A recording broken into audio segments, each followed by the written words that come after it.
بسم اللہ والحمد للہ والصلاة والسلام علی رسول اللہ اما بعد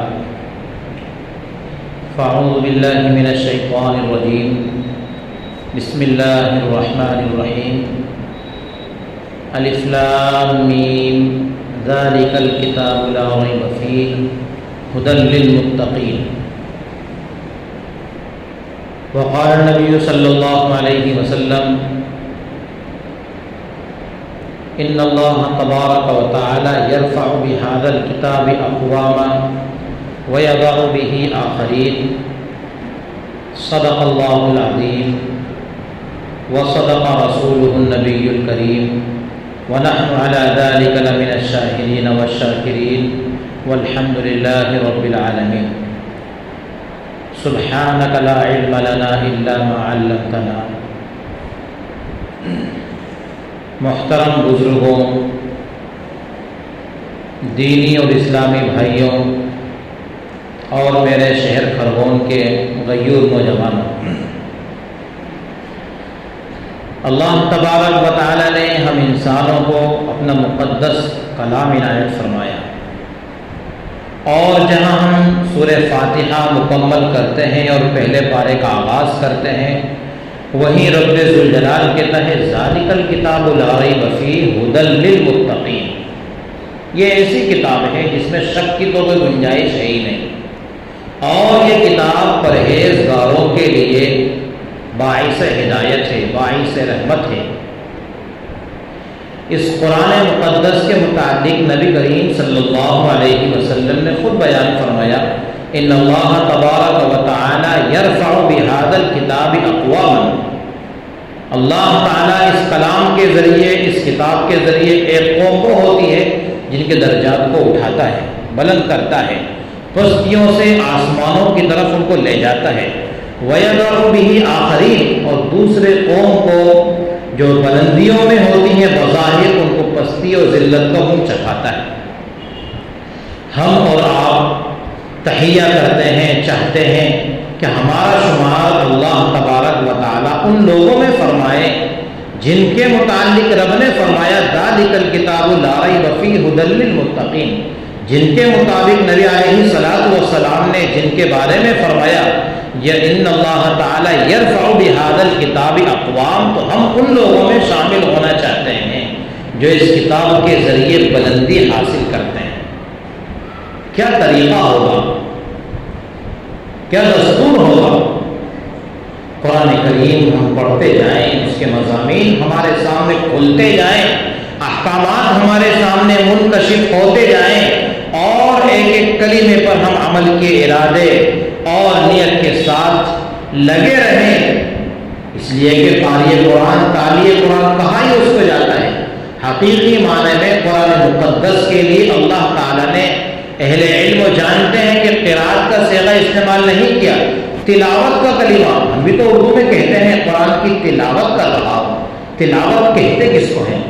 تلاوت کہتے ہی ہے ایسے ارادے سے پڑھنا جس میں عمل کا ارادہ موجود ہو، صرف پڑھ لینا کافی، یوں تو اللہ تبارک و تعالیٰ ہر حرف کے بدلے ثواب عنایت کرتا ہے اور کرے گا، لیکن قرآن مقدس کی تلاوت کا مطلب ہی یہ ہوتا ہے کہ اس کے ہر حرف پر عمل کروں گا، ہر آیت پر، ہر پارے پر، اس کے ہر جز اور ہر حصے پر میں عمل کروں گا، یہ ہے تلاوت قرآن۔ اسی قرآن مقدس کی ایک صورت شریفہ ہے جو بظاہر دیکھنے میں دیگر صورتوں کے مقابل میں چھوٹی معلوم ہوتی ہے، لیکن اپنے اندر معانی، اپنے اندر مواعظ، اپنے اندر معاشرے کی اصلاح اور فلاح کے لیے اصول، ضوابط، قانون اتنے لیے ہوئے ہیں کہ اگر ہم مسلمان فقط اسی صورت شریفہ کو اپنے معاشرے میں اتار لیں، اپنی زندگیوں کو اس صورت شریفہ کے مضامین کو اوڑھنا بچھونا بنا لیں، اللہ تعالی ہمارے معاشرے کو خوشگوار معاشرہ بنا دے گا۔ چونکہ ہماری آج کی گفتگو اصلاح معاشرہ کے عنوان سے ہے، اور سورۃ شریفہ کا نام ہے سورۃ حجرات۔ بظاہر دو رکوع پر مشتمل یہ سورت ہے جو پارہ 26 میں ہے، سورہ قاف سے پہلے آتی ہے اور سورہ فتح کے بعد میں ہے۔ اس صورت شریفہ میں اللہ تعالیٰ نے ہم مسلمانوں کو 4 کام کرنے کا حکم دیا ہے اور 6 کام کرنے سے روکا ہے۔ کل ملا کر کے 10 باتیں ہوئی۔ 4 کام کرنے کا حکم دیا ہے اور 6 کام ایسے بیان فرمائے ہیں جن کو نہ کرنے کا حکم دیا ہے، جن سے بچنے کا ہم کو حکم دیا ہے۔ وہ 4 کام میں سے پہلا کام کون سا ہے؟ پہلی آیت میں موجود ہے، یا ایھا الذین آمنوا لا تقدموا بین یدی اللہ ورسولہ واتقوا اللہ ان اللہ سمیع علیم۔ اور اگلی آیت میں ہے، یا ایھا الذین آمنوا لا ترفعوا اصواتکم فوق صوت النبی ولا تجهروا له بالقول كجهر بعضكم لبعض ان تحبط اعمالكم وانتم لا تشعرون۔ پہلا کام ہو گیا۔ کیا ہے پہلا کام؟ قرآن کہتا ہے لا تقدموا بین یدی اللہ ورسولہ، اے ایمان والو اللہ سے اور اس کے رسول سے کسی بھی معاملے میں آگے نہ بڑھو۔ لا تقدموا بین یدی اللہ ورسولہ، اللہ اور اس کے رسول سے کسی بھی معاملے میں آگے نہ بڑھو۔ مطلب جہاں معاشرے کا حکم ہمارے سامنے ہے، معاشرے کا رسم و رواج طور و طریقہ ہمارے سامنے ہے، وہیں رب کا فرمان اس کے برعکس ہے، اس کے مخالف ہے۔ 2 باتیں ہمارے سامنے جمع ہو گئی، معاشرہ کچھ اور چاہتا ہے، رب کچھ اور چاہتا ہے۔ معاشرہ کچھ اور کہتا ہے، میرا رب کچھ اور کہتا ہے۔ قرآن ہم کو کیا کہتا ہے؟ لا تقدموا بین یدی اللہ، معاشرے کی نہیں ماننا ہے، میری ماننا ہے۔ معاشرے کی نہیں ماننا ہے، میری ماننا ہے۔ معاشرہ تو کہے گا فاتحہ خوانی کرو، معاشرہ تو کہے گا بچے کی شادی میں ڈھول بجا لو، لیکن میرا رب کہتا ہے کہ نہیں، ان کاموں سے بچنا ہے۔ قرآن کیا کہتا ہے؟ لا تقدموا بین یدی اللہ، میرے رب کی مانو ورسولی، اور میرے پیغمبر کی مانو۔ میرے رب کی مانو، میرے پیغمبر کی مانو، یہ قرآن ہم کو کہتا ہے۔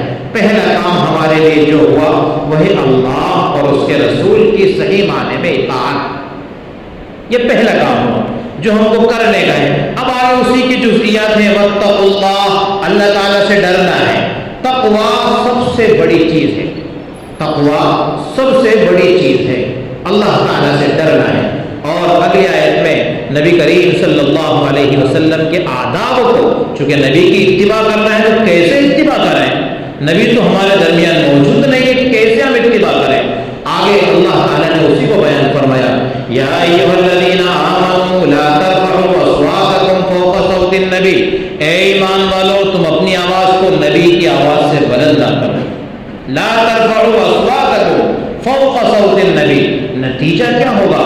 ولا تجهروا له بالقول كجهر بعضكم لبعض ان تحبط اعمالكم وانتم لا تشعرون۔ اے ایمان والو آپس میں جس طرح تم ایک دوسرے کو چیخ و پکار کے ذریعے بلاتے ہو، کسی کا نام لے کر اس کو کہتے ہو، اگر ایسے ہی سلوک تم نے پیارے حبیب صلی اللہ علیہ وسلم کے ساتھ کیا، قرآن کیا کہہ رہا ہے؟ ان تحبط اعمالكم وانتم لا تشعرون، احساس بھی نہیں ہوگا، پوری زندگی کے اعمال اکارت چلے جائیں، احساس بھی نہیں ہوگا اور پوری زندگی کے اعمال برباد ہو جائیں گے، اکارت چلے جائیں گے۔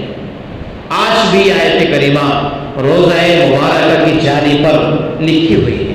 حجاج کرام زائر حرمین اس آیت کریمہ کو دیکھ کر کے آئے ہیں، ابھی بھی روزہ اطہر پر یہ بات لکھی ہوئی ہے، لا ترفعوا اصواتکم فوق صوت النبی، لا ترفعوا اصواتکم فوق صوت النبی، نبی کی آواز سے اپنی آواز کو بلند نہ کریں۔ نتیجہ اس کا بہت برا ہے، اور نتیجہ قرآن نے ہی بیان فرمایا، ان تحبط اعمالکم وانتم لا تشعرون۔ پھر بھی ہمارے دل میں ایک سوال آتا ہے کہ نبی تو ہے نہیں، نبی تو ہمارے درمیان موجود نہیں ہے، اب ہم کیا کریں؟ اس آیت کریمہ پر کیسے عمل کریں؟ جبکہ قرآن مقدس تو قیامت تک کے لیے آیا ہے، 2-4 سال 50 سال 100 سال 1000 سال کے لیے نہیں، قیامت تک کے لیے قرآن مقدس ہے۔ اور یاد رکھیں کہ قرآن کریم کے احکامات بھی قیامت تک کے لیے ہیں، کوئی حکم اس کا بدلے گا نہیں۔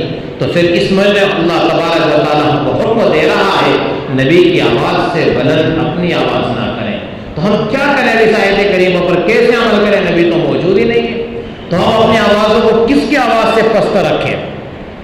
قرآن کہہ رہا ہے کہ اپنی آوازوں کو نیچی رکھو، پست رکھو، کس کی آواز سے ہم پست رکھیں اپنی آواز کو؟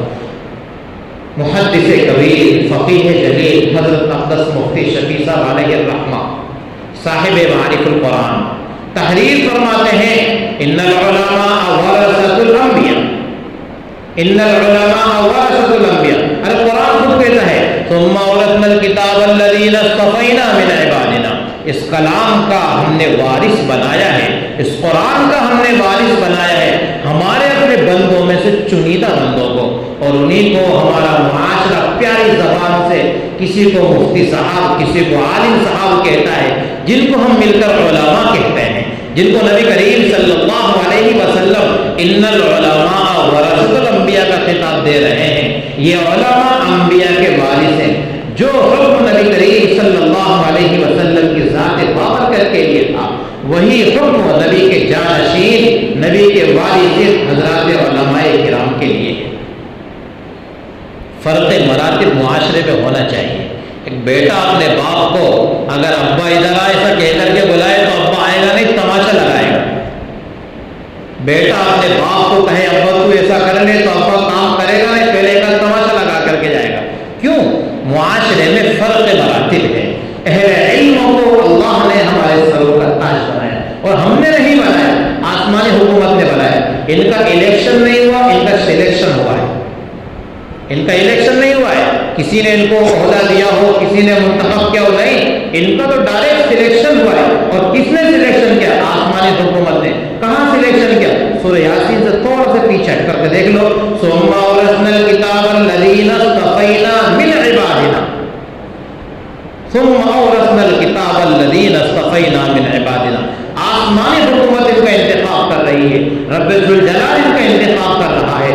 ہم نے اپنی کتاب کا ان اہل علم کو وارث بنا دیا، اور اسی کتاب کے متعلق نبی علیہ الصلوۃ والسلام کے متعلق خود قرآن نے بیان فرمایا الذی اوحی الیک من الکتاب، اے نبی یہ وہ کتاب ہے جس کو میں آپ کو دے رہا ہوں، آپ کی جانب وحی کر کے بھیج رہا ہوں۔ اور اسی کتاب کے بارے میں اللہ خود کہہ رہا ہے کہ اے نبی تمہارے بعد تمہارے جانشین علماء کو اس کتاب کا وارث بناؤں گا، اس کتاب کا وارث بناؤں گا۔ بلکہ آپ قربان جائیے سورہ والضحیٰ کے اوپر، کیا عجیب و غریب مضمون اللہ تبارک و تعالیٰ نے ارشاد فرمایا وَلَسَوْفَ يُعْطِيكَ رَبُّكَ فَتَرْضَىٰ۔ بہت عجیب مضمون ہے۔ قرآن کیا کہتا ہے نبی کریم صلی اللہ علیہ وسلم کی ذات کو، اے حبیب قیامت میں اتنا دوں گا کہ تجھے راضی کر کے ہی رہوں گا، اتنا دوں گا نبی تجھ کو کہ قیامت میں تجھے راضی کر ہی دوں گا، اور جب تک تو راضی نہیں ہوگا میں دیتا بند نہیں ہوں گا، میں دیتا ہی رہوں گا۔ مختلف تفسیر علماء نے اس کی بیان فرمائی ہے۔ ایک عمدہ تفسیر اس کی یہ بھی بیان فرمائی ہے، اس میں نبی علیہ الصلوۃ والسلام سے وعدہ کیا، اے نبی تیری شریعت کے محافظ اتنے پیدا کر دوں گا کل قیامت میں ان کو دیکھ کر تیری آنکھیں خوش ہو جائیں گی۔ وَلَسَوْفَ يُعْطِيكَ رَبُّكَ فَتَرْضَىٰ، تیری آنکھیں ٹھنڈی کر دوں گا۔ تو پہلا کام جو ہم کو اپنے معاشرے میں کرنا ہے وہ اپنے علماء کی تعظیم و تکریم۔ کیوں؟ انہیں کے پیچھے ہم اللہ اکبر کہہ کر کے نماز کی نیت باندھتے ہیں۔ جس امام پر اپنی نماز کی بنا ہم ڈالیں، جس امام کے پیچھے ہم اقتدا کریں، وہ امام اللہ اکبر کہے تو ہم رکوع میں چلے جائیں، وہ امام سمع اللہ لمن حمیدہ کہے تو رکوع سے کھڑے ہو جائیں، پھر اللہ اکبر کہے تو اسی کے اشارے پر ہم سجدے میں پہنچ جائیں، اسی کے متعلق بغض عداوت لے کر کے چلیں، اسی کے متعلق نفرت لے کر کے چلیں، یہ ہمارے لیے روا نہیں ہے، مناسب نہیں۔ ہاں ان کا موازنہ ابو بکر عمر عثمان و علی سے نہ کریں، انسان ہیں، بشر ہیں، یہ صحابی رسول نہیں ہیں، ان کا موازنہ ابو بکر عثمان و علی سے نہ کریں۔ میں نہیں کہتا کہ یہ صاف ہے، کیوں نہیں کہ قرآن بھی کہتا ہے فَمِنْهُمْ ظَالِمٌ لِنَفْسِهِ وَمِنْهُمْ مُقْتَصِدٌ وَمِنْهُمْ سَابِقٌ بِالْخَيْرَاتِ بِإِذْنِ اللَّهِ۔ رب نے ہی تو تین کیٹیگری بیان فرما دی، تین قسموں کے ہوں گے۔ کچھ تو وہ ہوں گے جو اپنے اوپر ظلم کریں، یعنی کبھی کبھار گناہ کا سرزد اس سے ہو جائے گا، اور کچھ وہ ہوں گے جو درمیانی راہ پر چلنے والے ہوں گے، وَمِنْهُمْ مُقْتَصِدٌ، اور تیسرا گروہ جو اعلیٰ طبقے کا ہوگا، وَمِنْهُمْ سَابِقٌ بِالْخَيْرَاتِ بِإِذْنِ اللَّهِ، ہر وقت اللہ تعالیٰ میں مصروف ہوں گے۔ اور حضرت عائشہ رضی اللہ تعالیٰ عنہ سے پوچھا گیا، اسی طرح دیگر صحابہ نے اس کی تفسیر بیان فرمائی، اے اماں جان اس کی تفسیر ہے کیا ہے آخر اس کی تفسیر؟ اب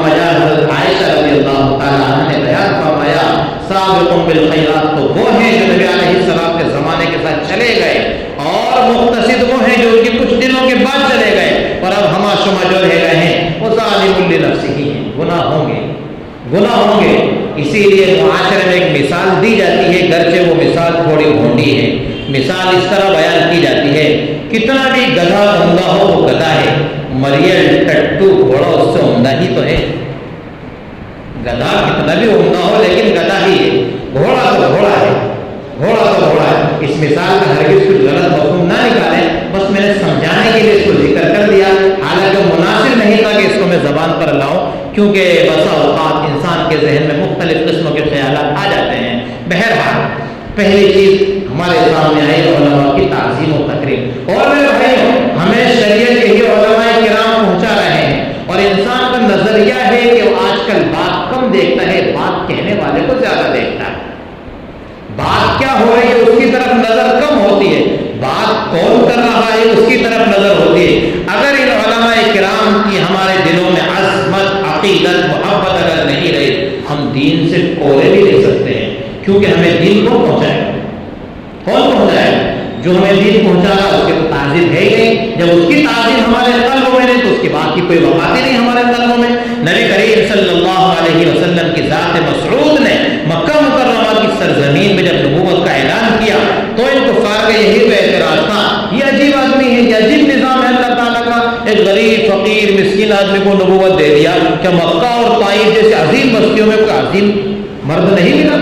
عظیم مالدار ہوتا، بہت بڑے گھرانے کا، لاکھ لشکر والا ہوتا، ایسا کوئی آدمی آتا تو ہم اس کی بات مانتے. کیونکہ نبی علیہ السلام کی نبوت کو ان کفار نے پہچانا نہیں تھا، اس لیے یہ اعتراض کیا. نبی علیہ السلام کی عقیدت، عظمت، محبت ان کے قلب میں نہیں آئی تو نتیجہ ان کا کیا نکلا؟ نتیجہ یہ نکلا کہ نبوت سے اور نبی علیہ السلام کے فیض سے دور رہ گئے. سب کچھ ہونے کے باوجود، مکہ کے باشندے ہونے کے باوجود، حرم کی سرزمین میں پیدا ہونے کے باوجود، بیت اللہ کا طواف کرنے کے باوجود، نبی کے گھر کے پڑوس میں پیدا ہونے کے باوجود وہ لوگ ایمان اور اسلام سے محروم رہ گئے. کیوں؟ پیارے حبیب صلی اللہ علیہ وسلم کی عقیدت و محبت ان کے قلب میں نہیں آئی. ابو بکر نے محبت کو قلب میں جما لیا، بلال حبشی نے، سلمان فارسی نے پیارے حبیب کی محبت کو قلب میں جما لیا، نبی کی بات ان کے دلوں میں گھر کر گئی. تو اہل علم کی محبت آپ یوں سمجھیں کہ ہمارا ایمان کا ایک حصہ ہے. قرآن کریم نے پہلی چیز کی جو ہمیں تعلیم دی ہے وہ ہے لا ترفعوا اصواتکم فوق صوت النبی. ہم اپنے اہل علم کا احترام کریں اور ان کے ساتھ عزت والا معاملہ کریں. خیر، دوسری بات جو قرآن کریم ہم کو کہتا ہے وہ کیا ہے؟ یا ایھا الذین آمنوا ان جاءکم فاسق بنبأ فتبینوا ان تصیبوا قوما بجہالہ فتصبحوا علی ما فعلتم نادمین. بڑا عجیب انداز اختیار کیا. معاشرے میں اگر اس ایک اصول کو ہم پیدا کر لیں، زندہ کر لیں، تو جو آج کل ہمارے یہاں دشمنی، نفرت، عداوت کی ہوائیں چل رہی ہیں، محبتوں میں تبدیل ہو جائے گی. دشمنیاں قائم ہوتی ہیں، دو دوست آپس میں بہت گہرے دوست ہیں، کسی تیسرے حاشد نے درمیان میں تھوڑی سی آگ ڈال دی اور یہ بات رکھ دی تمہارا دوست تمہارے خلاف باتیں کر رہا ہے، تم اس کی دعوتیں کر رہے ہو، تم اس کو اپنے قریب بٹھاتے ہو، وہ تمہارا دشمن ہے، تمہارا دوست نہیں ہے. یہ بات ایک تیسرے شخص نے آپس میں جو ساتھ بیٹھ رہے تھے، دوست تھے، ان میں دشمنی پیدا کرانے کے لیے کہہ دی. قرآن ہم کو کیا کہتا ہے؟ اس کی بات مان لیں، اس کی بات کے ہم گرویدہ ہو جائیں. قرآن ہم کو کیا کہتا ہے؟ قرآن ہم کو کہتا ہے ان جاءکم فاسق بنبأ فتبینوا. کوئی خبر لانا والا فاسق اگر تمہارے پاس خبر لے کے آئے، تحقیق میں جاؤ، اس کی ڈیپ میں جاؤ، ریسرچ کرو اس کے بارے میں. یہ خبر جو کہہ رہا ہے سچی ہے جھوٹی؟ کیا ہے ہمارے یہاں کیا ہے ایسا؟ اس کی مبہر ایک کر دی اور اس کو جب پتا چلا کہ میرے دوست نے مجھے گالیاں دی، اسی آدمی نے جس نے اس کی برائی آپ کے سامنے پیش کی تھی، اسی نے آپ کی زبان سے نکلی ہوئی گالن گلوچ کو اور بد کلامی کو وہاں پہنچا دیا اور اس کے دل میں بھی نفرت کی آگ بھڑکا دی. اب جب آپس میں تم ایک دوسرے کو دیکھ رہے ہو، تم سے نظر پھرا رہا ہے، تم اس سے نظر پھرا رہے ہو اور ایک دوسرے کے دشمن بن گئے، حالانکہ حقیقت میں کچھ بھی نہیں ہوا ہے، نہ اس نے برا بھلا کہا، بس یہ کہ تیسرے آدمی نے تم دو کے درمیان میں ایک غلط بات پیدا کر دی جس کی وجہ سے دو دوست آپس میں دشمن بن رہے ہیں. قرآن کیا کہتا ہے اس کی بات ہم مان لیں. قرآن نے اس کو فاسق کہا ہے. ان جاءکم فاسق بنبأ فتبینوا ان تصیبوا قوما بجہالہ. پہلا کام ہمارا یہ ہے کہ اس خبر کی تفتیش کریں, اس کی تحقیق کریں اور اپنے بھائی سے عاجزانہ, اپنے دوستوں سے عاجزانہ پوچھ لیں, اے بھائی مجھے ایسی خبر پہنچی ہے, اگر تو نے میرے بارے میں ایسی بات کہی تو بتا مجھ سے تجھے کیا تکلیف پہنچی تھی جو اتنے لمبے عرصے کی میری اور تیری دوستی تھی, تو نے آج اس میں کانٹے کا بیج بو دیا. معاملہ منکشف ہو جائے گا, کھل کر کے سامنے آ جائے گا. اگر بات واقعہ حقیقت پر مبنی ہوگی تو جو بھی کچھ غلط فہمی اس کو پیدا ہوئی وہ اس کا اظہار کر دے گا, اور اگر حقیقت پر بات مبنی نہیں ہوئی تو اس فاسق کا جرم پکڑے جائے گا, اس فاسق کا جرم پکڑے جائے گا. قرآن نے بہت عمدہ تعلیم دی, جاءکم فاسق بنبأ فتبینوا, تحقیق کرو اس بات کی. سوشل میڈیا کا زمانہ ہے, سوشل میڈیا کا زمانہ. کوئی خبر ہمارے پاس آئی ڈائریکٹ فارورڈ کر دیتے ہیں. 100 لوگ 200 لوگ ایک ایک گروپ میں ہوتے, سب کو ہم نے بھیج دی, اور یہ خبر کیسی تھی, جھوٹی تھی. تو ہم نے زبان سے تو جھوٹ نہیں بولا, لیکن اپنے ہاتھ سے اپنے موبائل سے جھوٹ بیک وقت 200 آدمی کو پہنچا دیا. مفت کا گناہ, مفت کا گناہ. اس لیے ہر آنے والی خبر کو آگے بڑھا دینا, آگے چلا دینا اور اس کو دوسروں تک پہنچا دینا, کہ جھوٹ کو معاشرے میں فروغ دینا ہے, جھوٹ کو معاشرے میں پھیلانا ہے. کام کیا ہے, جہاں سے خبر آئی وہاں اس کی تحقیق کریں. اب دیکھتے نہیں کتنے ہی ظالم حاسد لوگ ہمارے بڑے بڑے اکابر علماء کے متعلق وفات کی خبریں شائع کر دیتے ہیں. کئی ایک مرتبہ بڑے بڑے علماء کی وفات کی خبریں آ گئی کہ ان کا انتقال ہو گیا, ان کا انتقال ہو گیا. پھر بعد میں کسی بیٹے کو یا کسی خادم کو بیان دینے کی ضرورت پڑتی ہے کہ ابھی وہ حضرت حیات ہیں, ابھی صحت مند ہیں, ابھی تو دارالعلوم میں سبق پڑھا رہے ہیں, آپ نے کیسے ان کے بارے میں خبر پھیلا دی کہ ان کا انتقال ہو گیا. کتنوں کو ہم نے خبر کو پہنچا دیا. جھوٹ. قرآن کہتا ہے ان جاءکم فاسق بنبأ فتبینوا. اب مجھے یہ بتاؤ کہ میرا دوست جو میرے ساتھ ایک لمبے عرصے سے رہ رہا ہے, میرے ساتھ اس کا تعاون کا معاملہ ہے, میرا اس کے ساتھ تعاون کا معاملہ ہے, تیسرے آدمی کو ہضم نہیں ہو رہی ہے بات اور اس کے پیٹ میں مروڑ اٹھ رہی ہے, اس نے درمیان میں چپقلش پیدا کرنے کی, دنیا پیدا کرنے کی کوشش کی.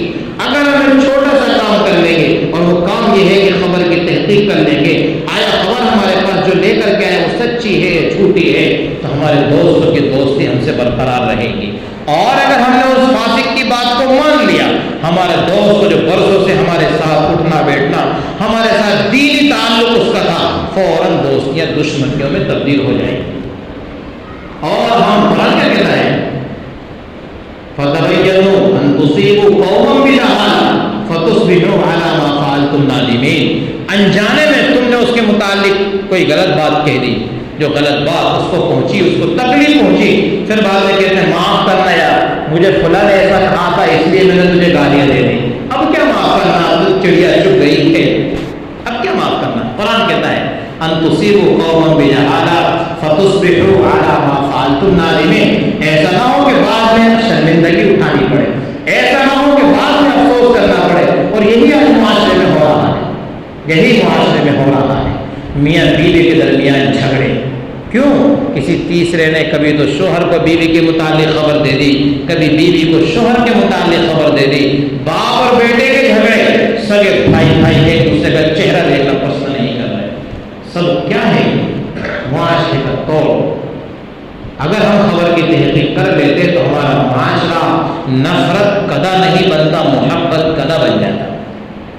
نفرت کے دلدل میں ہم نہیں الجھتے, محبت کی اور پیار کی ہوائیں ہمارے درمیان چلا کرتی. تو یہ دوسرا کام ہے جس کو رب ذوالجلال نے ہمیں کرنے کا حکم دیا. پہلا کام اللہ اور اس کے رسول کے آگے ہرگز نہ جائیں, رب کا فرمان آ گیا اب سب ختم. دوسرا فرمان, کوئی بھی خبر ہمارے پاس آئے اس کی ہم تحقیق کریں, اس کی ہم تحقیق کریں. تیسرا کام جو ہمیں رب نے اسی پارے کسی صورت شریف ہمیں جو کرنے کا حکم دیا وہ ہے وَإِن طَائِفَتَانِ مِنَ الْمُؤْمِنِينَ اقْتَتَلُوا فَأَصْلِحُوا بَيْنَهُمَا. ایک ساتھ برتن گھر میں رہتے ہیں تو ٹکرا تو جاتے ہیں, کبھی بھائی ساتھ وقت گزار رہے ہیں, ساس بہو ساتھ میں رہتی ہیں, کبھی نہ کبھی کچھ نہ کچھ تو ہو ہی جاتی ہے. ساس 7 دکانیں ہیں، ایک دکان میں مل کر کے سب کاروبار کر رہے ہیں، کبھی کچھ نہ کچھ تھوڑی بہت پوچھ نیچ تو آ ہی جاتی ہے، اور یہ تو انسان کی فطرت ہے، یہ کوئی بہت بری بات بھی نہیں ہے، لیکن ہاں اس پر قائم رہنا، اس پر دائم رہنا یہ برا ہے۔ قرآن کیا کہہ رہا ہے؟ وَإِن طَائِفَتَانِ مِنَ الْمُؤْمِنِينَ اقْتَتَلُوا فَأَصْلِحُوا بَيْنَهُمَا، تمہارے دو گروہ آپس میں لڑ پڑے ان کے درمیان صلح کرو، فَأَصْلِحُوا بَيْنَهُمَا، ان کے درمیان میں صلح کرا دو۔ کیا ہے صلح کی فضیلت؟ صلح کی فضیلت اس سے بڑھ کر کے اور کیا ہو سکتی ہے کہ نبی کریم صلی اللہ علیہ وسلم بلفظ نفیر ایک مسجد نبی صلی اللہ علیہ وسلم سے دور ایک قبیلے میں صلح کرانے گئے، حتیٰ کہ نبی علیہ السلام کی جماعت کی نماز فوت ہو گئی۔ اور کیا بیان کی جائے صلح کی فضیلت؟ نبی کریم صلی اللہ علیہ وسلم نے عمل سے دکھایا صلح کتنی اہم چیز ہے، کتنا اہم معاملہ ہے ٹوٹے ہوئے لوگوں کو جوڑ دینا۔ خود نبی علیہ السلام کی صلح کرانے میں جماعت کی نماز چلی گئی۔ اتنی بڑی فضیلت صلح کرانے کی، نبی علیہ السلام نے ارشاد فرمایا جو شخص دو بھائیوں کے درمیان صلح کرانے کے لیے یہاں سے وہاں وہاں سے وہاں چلتا ہے، اس کے ہر قدم پر نیکیاں لکھی جاتی ہیں، ہر قدم پر اللہ تعالیٰ مغفرت کرتا ہے اور اس کے پورے نشانات قدم کو محفوظ کیا جاتا ہے۔ کل قیامت میں اس کے ہر قدم پر اس کو ثواب ملے گا۔ بلکہ اور آگے کہہ دوں، علماء نے یہاں تک بیان فرمایا ہے کہ جھوٹ بولنے کی شریعت میں قطعاً اجازت نہیں، قطعاً شریعت میں جھوٹ بولنے کی اجازت نہیں، لیکن چند مقامات ہیں جہاں پر ہمارے علماء کرام نے جھوٹ بولنے کی گنجائش رکھی ہے۔ انہی میں سے ایک موقع ہے جہاں دو دشمنوں کو جوڑنے کا کام ہو رہا ہو، جہاں دو ٹوٹوں کو جوڑنے کا کام ہو رہا ہو۔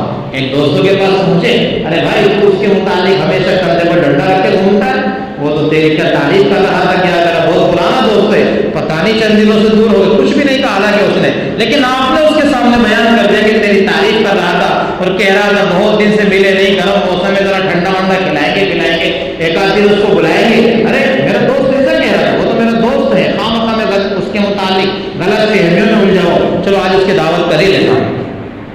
حالانکہ نہ اس نے ایسا کہا نہ اس نے ایسا کہا، اور یہاں اس کی بات وہاں پہنچا دی کہ بھئی آپ کا دوست ایسا آپ کی تعریف بیان کر رہا تھا، آپ کی ثنا خوانی کر رہا تھا کہ میرا دوست اتنا پیارا ہے، میرا دوست اتنا بھلا ہے۔ جب یہ بات ان دونوں کو پہنچے گی جو ایک لمبے عرصے سے دور تھے، ایک دوسرے کے دشمن تھے، یہ وہ بیماریاں بیان کر رہا ہوں جو ہمارے معاشرے میں گھر کر رہی ہیں۔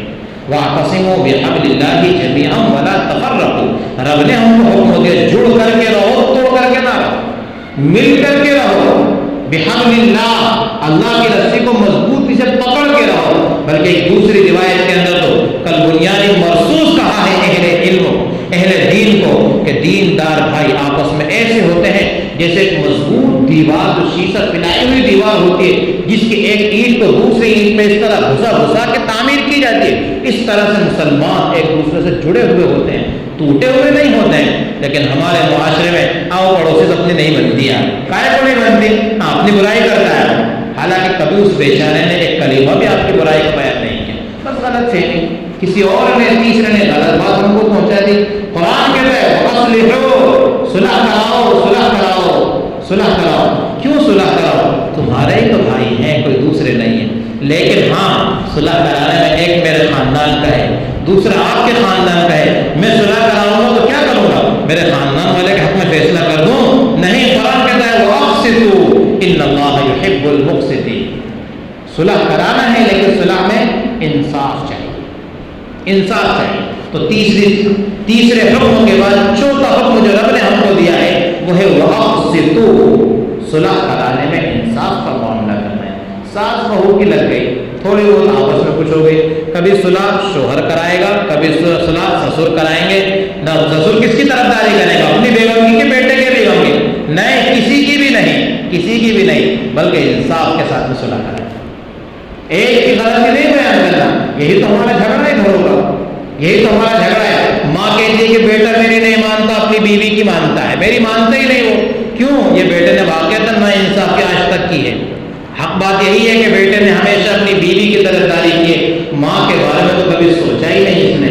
جہاں کہیں ماں اور بیوی کی جھگڑا ہوا، تھوڑا بہت گھر میں آیا شوہر، بیوی نے فوراً اس کی ماں کے متعلق کیوں کر کے سنا دی، اور اس بیٹے نے ابھی عوام کھڑا قرآن تو طلاق ماں کے متعلق کر ڈالے. نہیں، قرآن کیا کہتا ہے صلح کراؤ، اور وہ بھی کیسے؟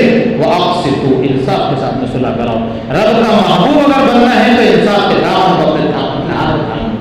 رب نے محبت کا پروانہ سنایا نا، ان اللہ یحب المقسطین. انصاف جو کرے گا اللہ اس سے محبت کرے گا، اور اللہ جس سے محبت کرے گا کائنات اس سے محبت کرے گی. رب جس سے محبت کرتا ہے اس کی محبتوں کے اعلان آسمانوں میں کر دیتا ہے، اس کی محبتوں کے اعلان زمینوں میں کر دیتا ہے. آسمان کی مخلوق بھی اس سے محبت کرتی ہے، زمین کی مخلوق بھی اس سے محبت کرتی ہے. کس بنیاد پر؟ وَأَقْسِطُوا إِنَّ اللَّهَ يُحِبُّ الْمُقْسِطِينَ. ایک بہت عمدہ پوائنٹ ہمارے ہاتھ میں آیا، صلح کرائیں گے انصاف کے ساتھ میں اور رب کے پیارے بن جائیں گے. کیا کیا جتن کرنا پڑتے ہیں اللہ کا محبوب بننے کے لیے، کیا کیا ہم کو جتن کرنا پڑتے ہیں اللہ کا لاڈلا بننے کے لیے. اللہ نے ہمیں کتنا عمدہ نقطہ دے دیا، وَأَقْسِطُوا إِنَّ اللَّهَ يُحِبُّ الْمُقْسِطِينَ. ہاں، کیوں ان کے درمیان صلح کرانا ہے؟ إِنَّمَا الْمُؤْمِنُونَ إِخْوَةٌ. مومن ہے کون؟ قرآن کہہ رہا ہے مومنین کیا ہے؟ انما المؤمنون اخوہ. مومنین آپس میں بھائی بھائی ہیں. اور نبی علیہ السلام نے اپنے فرمان میں مزید اس کی وضاحت فرمائی، المؤمن مرآۃ المؤمن. مومن تو مومن کا آئینہ ہوا کرتا ہے. کیا وجہ ہے کہ ایک مومن کو آئینے کے ساتھ تشبیہ دی؟ ارے ایگزامپل میں آئینہ پیش کیا. کیا وجہ ہے کہ ایگزامپل میں آئینہ پیش کیا؟ آئینہ کانچ جس کو ہم کہتے ہیں منہ دیکھنے والا، اپنی تصویر اپنا چہرہ دیکھنے والا، تو مومن کو وہ کانچ اور وہ آئینہ کہا ہے نبی علیہ السلام نے. کیوں؟ اس آئینے میں دو خوبی ہیں، دو خوبی ہیں. اشارہ کیا پیارے حبیب صلی اللہ علیہ وسلم نے، مومن صحیح معنی میں وہی ہوگا جس میں یہ دو خوبیاں ہوں گی. کیا ہے اس میں خوبی؟ آپ آئینے کے سامنے جا کر کھڑے ہوں گے، آپ کے چہرے پہ اتنا داغ ہوگا، اتنے بتائے گا، وہ اتنا نہیں بتائے گا. آئینے کی پہلی خوبی، آپ آئینے کے سامنے گئے، اپنے چہرے پر نشان اور داغ دیکھنے کے لیے جتنا بڑا ہوگا اتنا ہی بتائے گا. اور دوسرا کیا؟ آپ کا داغ آپ کو ہی بتائے گا، تیسرے کو نہیں بتائے گا. آپ کا داغ، آپ کا مرض، آپ کی بیماری وہ آپ کو بتائے گا، تیسرے سے کہنے نہیں جائے گا کہ یہ جس نے میرے اندر ابھی اپنا چہرہ دیکھا اس میں یہ مرض ہے. ہمارے معاشرے میں کیا ہے، ہم صلح کیسے کراتے ہیں؟ صلح کا طریقہ بھی تو ہم کو نہیں آتا.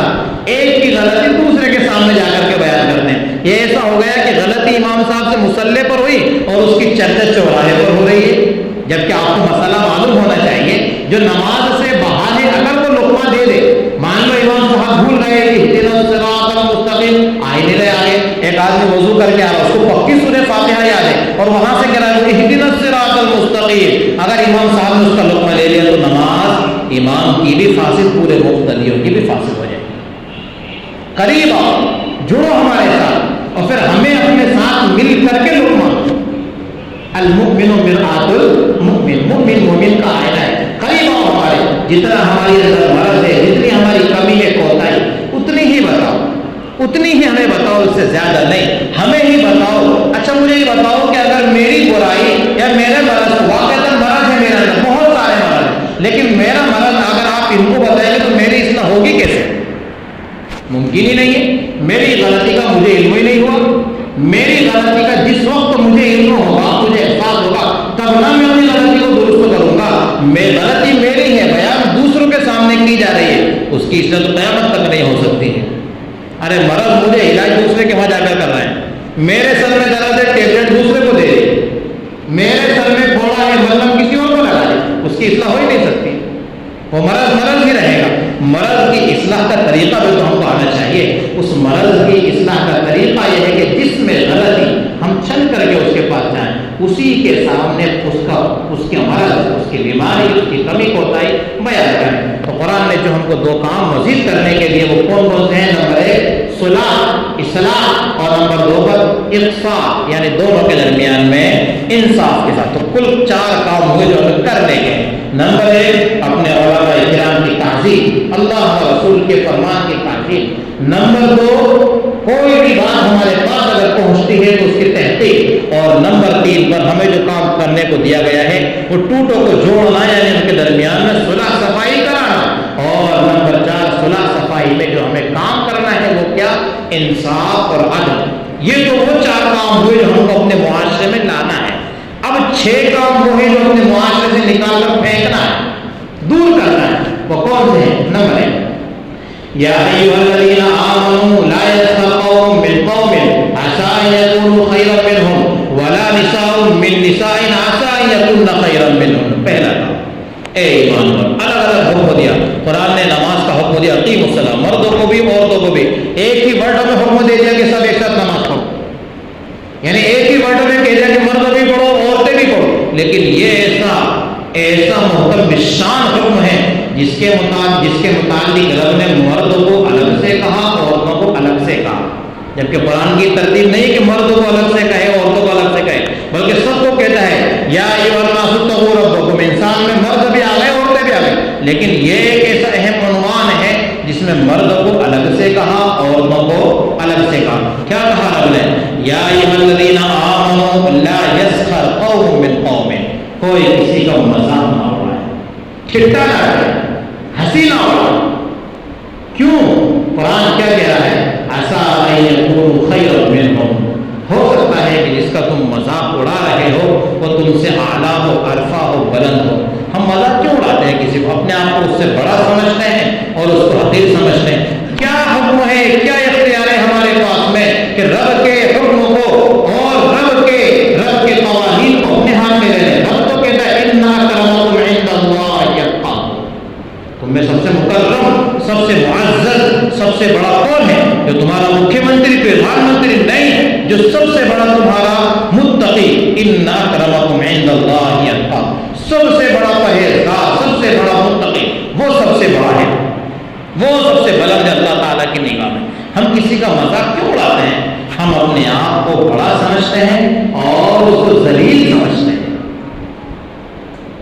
نبی علیہ الصلوۃ والسلام نے حدیث قدسی میں اللہ تبارک و تعالیٰ کے فرمان کا مفہوم بیان فرمایا. نبی علیہ السلام نے کہا کہ میرا رب کہتا ہے کہ تکبر میری چادر ہے، اور جو میری چادر کو کھینچے گا، ہاتھ لگائے گا، پاش پاش کر دوں گا، چیر ڈالوں گا اس کو، ٹکڑے ٹکڑے اس کی کر ڈالوں گا. اور ہم کسی کے مذاق اڑاتے کیوں ہیں؟ مذاق محض اس وجہ سے کسی کی اڑاتے ہیں کہ ہم اس کو اپنی نظر میں حقیر جانتے ہیں اور اپنے آپ کو بڑا جانتے ہیں. قرآن کہہ رہا ہے لا یسخر قوم من قوم عسیٰ ان یکونوا خیرا منہم. الگ سے عورتوں کو کہا ولا نساء من. نساء کا معنی عربی زبان میں عورتیں، ولا نساء من نساء عسیٰ ان یکن خیرا منہم. عورتیں اس بیماری میں زیادہ ملوث ہیں، اس لیے رب نے اہتمام کے ساتھ ان کو کہا اے عورتوں تم بھی آپس میں ایک دوسرے کا مذاق نہ اڑاؤ. ہو سکتا ہے کہ جس کا تم مذاق اڑا رہی ہو وہ تم سے اعلیٰ ہو، عرفہ ہو. کیا معلوم رات کی تنہائی میں رب کے سامنے گر گڑاتی ہو؟ کیا معلوم تم کو صبح میں مصلے کو آنکھ سے اسے تر کر دیتے ہو؟ تمہیں کیا معلوم اس کی کون کون سی نیکیاں ہیں؟ تم اس کو معاشرے میں حقیر جان رہی ہو، اپنے دل میں اس کو ادنا تصور کر رہی ہو، جس کی وجہ سے تم اس کا مذاق اڑا رہی ہو. قرآن نے بہت سخت لہجے میں آگے بیان فرمایا وَلَا تَلْمِزُوا أَنفُسَكُمْ وَلَا تَلْمِزُوا أَنفُسَكُمْ. دوسرا کام جس سے ہم کو روکا ہے قرآن مقدس نے وہ کیا ہے؟ ایک دوسرے پر طعن و تشنیع کرنا. یہ وہ چیزیں ہیں جس سے ہمارا معاشرہ پھٹ رہا ہے، ٹوٹ رہا ہے. نفرت کی دلدلوں میں ارے آپ اس سے اپنی بات نہیں کرنے کا. کیوں؟ نالائق جہاں دیکھو اپنا مذاق اڑاتا ہے، اپنا سیدھا پن ہے، اپنا سیدھا مزاج اس کا فائدہ اٹھاتا ہے، نہیں بولنے کا اس سے اپنے کو دشمنی. کیوں؟ آپ نے مذاق اڑایا اس کا. صحیح بات ہے، آپ نے ظلم کیا اس کے ساتھ میں. ہر شخص کی عزت اس کو پیاری ہوتی ہے. ہر شخص کو کہتے ہیں نا عزت نفس ہر ایک کو پیاری ہوتی ہے. کوئی اپنی نظر میں کوئی ذلیل نہیں، ہر آدمی اپنی نظر میں اپنے آپ کو پیارا سمجھتا ہے. اور حق ہوتا کیا ہے؟ ہم کسی کو ذلیل سمجھے. میرا رب کہہ رہا ہے کہ ان اکرمکم عند اللہ اتقاکم. تم کوئی معزز نہیں ہو، معزز وہ ہے جو سب سے بڑے تقوی والا ہے. تو رب نے جو دوسرا کام ہم کو چھوڑنے کا کہا یا نہ کرنے کا کہا وہ ہے وَلَا تَلْمِزُوا أَنفُسَكُمْ. ایک دوسرے کو طعن و تشنیع نہ کریں. طعن و تشنیع جس کو اپنی زبان میں کہتے ہیں طعن تسکی، وہ یہی طعن و تشنیع ہے جس کو اردو میں کہتے ہیں طعن و تشنیع. اسی کو ہم اپنے معاشرے میں کہتے ہیں طعن تسکی.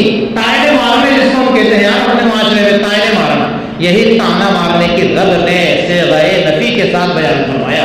علماء نے اس کو حرام قرار دیا ہے، حرام قرار دیا. وَلَا تَلْمِزُوا أَنفُسَكُمْ.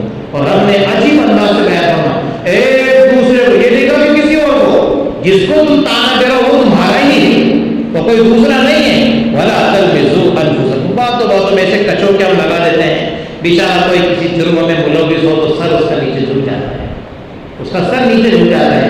چند آدمیوں کے بیچ میں وہ بیٹھا ہوا ہے، کبھی کسی زمانے میں اس کے باپ دادا سے کوئی غلطی ہوئی تھی، ہم اس کے سامنے ایسا ایک کلمہ کہہ دیتے ہیں، بیچارہ شرم سے پانی پانی ہو جاتا ہے۔ قرآن ہم کو اجازت نہیں دیتا ہے۔ قلب مومن کی قدر رب کی نظر میں بیت اللہ سے بھی زیادہ ہے۔ بیت اللہ کی تعمیر اگر منہدم ہو گئی، ہم قربان جاتے ہیں بیت اللہ کی نظر، اگر کسی نے نظر اٹھا کر کے دیکھی، ہم اپنا سر قلم بنانے کو تیار ہیں اگر کسی نے بیت اللہ کے متعلق ایک لفظ بھی کہنے کی کوشش کی، لیکن رب نے فجر اور عصر میں امام کو بھی تو کہہ دیا بیت اللہ کی طرف پیٹ کر لے، میرے بندوں کی طرف منہ کر لے، ان کی قدر و قیمت میری نظر میں بہت ہے۔ کیوں؟ جا بجا میں ان کو کہتا ہوں یا عبادی، میرے پیارے بندو، میرے لاڈلے بندو، میرے پیارے بندو، رب پیارا کہتا ہے، اور ان پیاروں میں سے کسی پیارے کا ہم دل توڑ دیں، تام و تشنی کا معاملہ کریں اس کے ساتھ میں، ہرگز ہم کو شریعت اس کی اجازت نہیں دیتی۔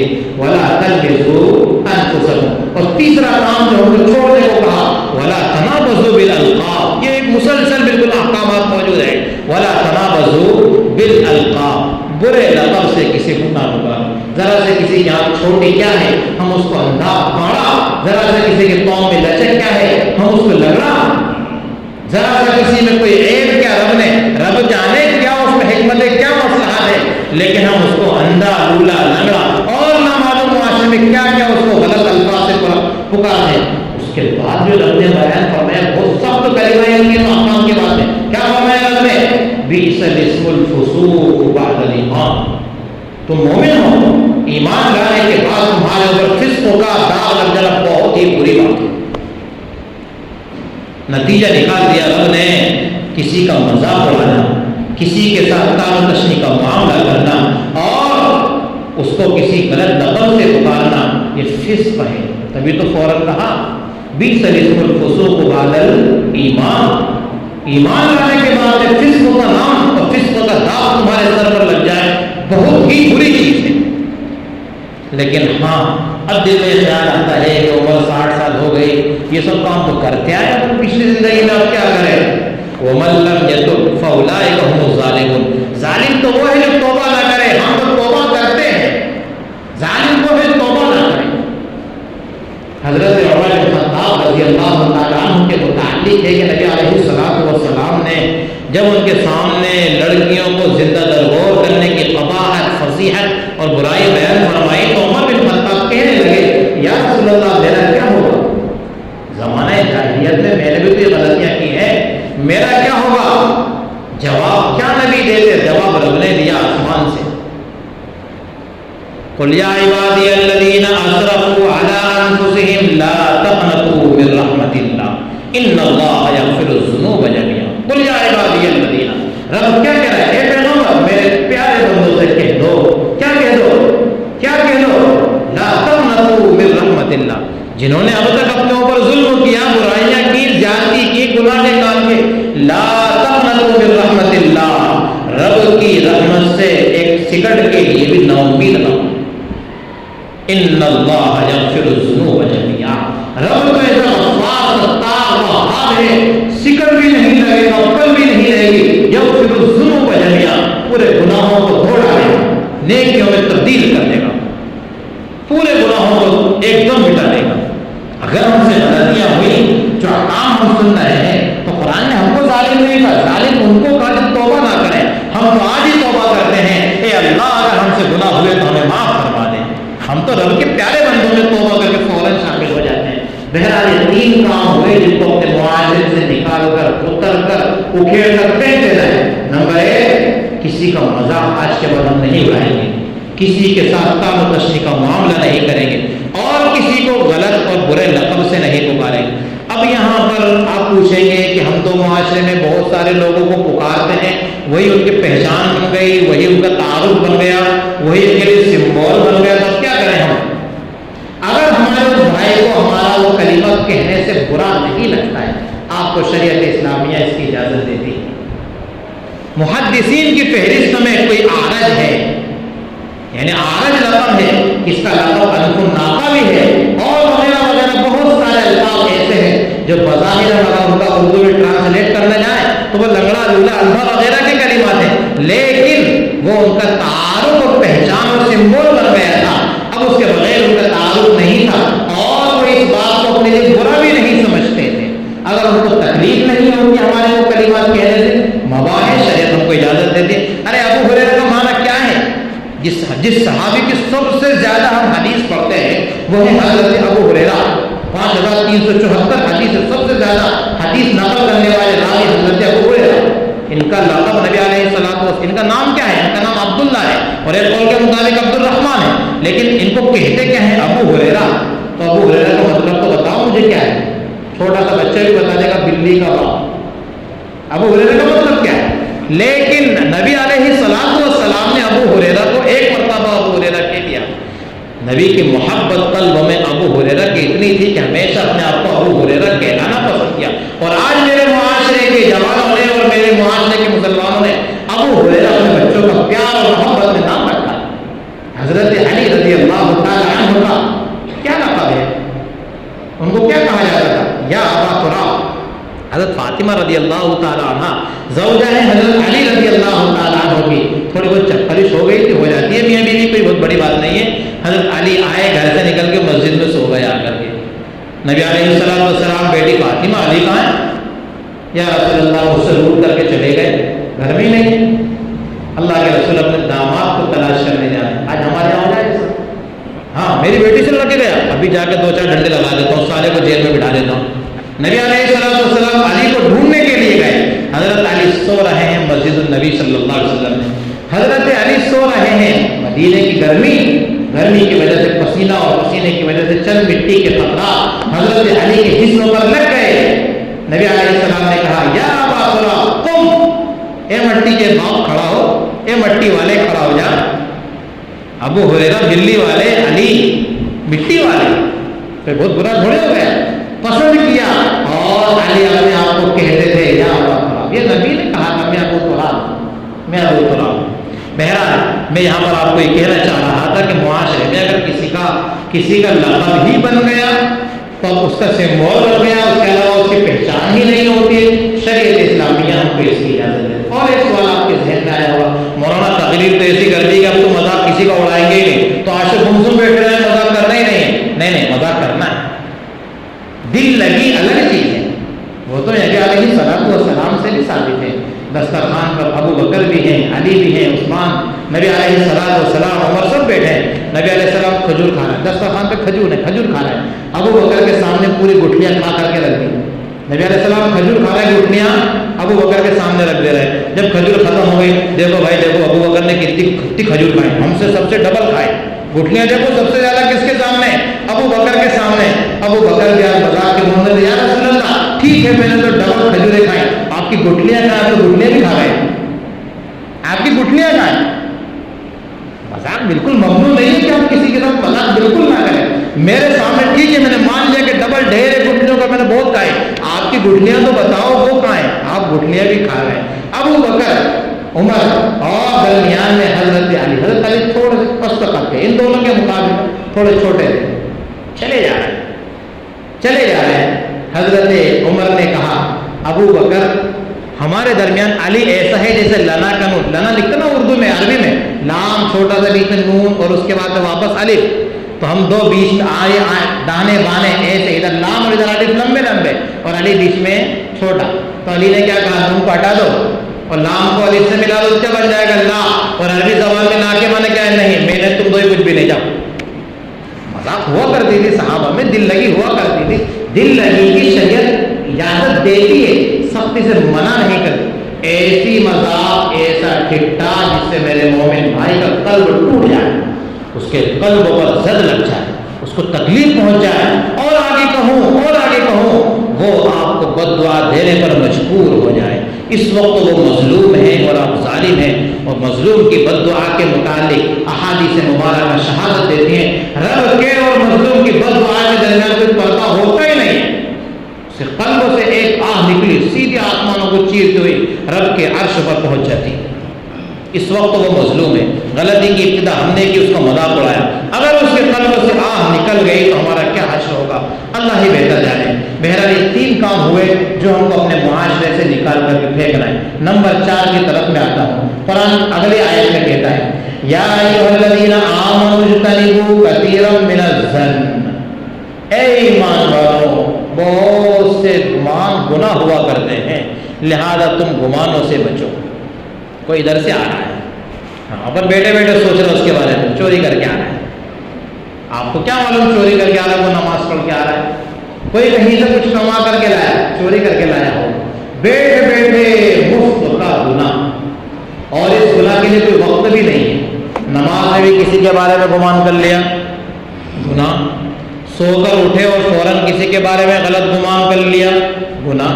کون اجازت دیتا ہے آپ کو؟ ان اللہ علیم بذات الصدور، تو صرف وہ ذات ہے جو دلوں کے بھید کو جانتا ہے۔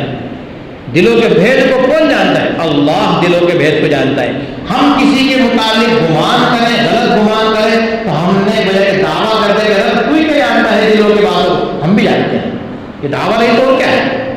کسی کے بارے میں غلط گمان کر لینا یا رب کی صفت کو اپنی طرف منسوخ کرنے کا دعویٰ ہی ہے نا، کیونکہ اللہ تعالیٰ ہی تو وہ ذات ہے جو دل کے گمانوں کو اور دل میں ہر آنے والی بات کو جانتا ہے۔ میں تو نہیں جانتا، آپ بھی نہیں جانتے، پھر بھی ہم کسی کے متعلق صرف دل میں خیال لائیں، اس کے دماغ میں یہ چل رہا ہے، اسی لیے میری طرف دیکھ کے ہنس رہا ہے، کیا معلوم اس کو کوئی پرانی بات آ رہا ہے، ہوتا ہے نا، دو دوست آپس میں کھڑے کھڑے بات کر رہے اور کسی بات پر ان کو ہنسی آ گئی اور اسی وقت ان کی نظر کسی تیسرے پر پڑ گئی، تیسرا لائے گا جوتا اٹھا کر ان کے سر میں ٹھوک ڈالے گا، کیوں نہیں میرے اوپر ہنس رہے ہو؟ تو لا بھائی تیرے اوپر نہیں ہنس رہے، ہماری اپنی پرسنل بات چل رہی تھی، بچپن کی یادیں تازہ کر رہے تھے، اسی میں کوئی بات ایسی آ گئی جس میں ہم کو ہنسی آ گئی، اسی وقت ہم کیا کریں، تیرے اوپر نظر پڑ گئی۔